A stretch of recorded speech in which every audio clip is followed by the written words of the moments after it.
Hi guys, good morning po sa inyo lahat.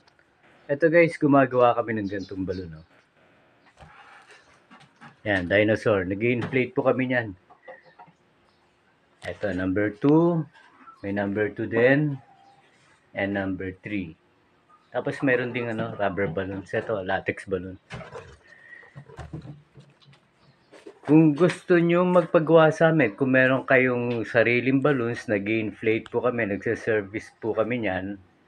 And meron din naman kami sariling balloons namin. Pero mas maganda siguro kung may dala kayong balloons or kahit anong klaseng balloons po. Ini-inflate po namin para lumipad. Yan. Ganda guys, para sa birthdays, gumagawa rin kami sa mga debut, sa mga funeral, interment, ganyan. Nagde-deliver din po kami. Anywhere in Luzon guys. Kaya namin. Basta within Luzon area. Kahit Tagaytay, Baguio, pinupuntahan namin. Thank you guys, maraming po salamat.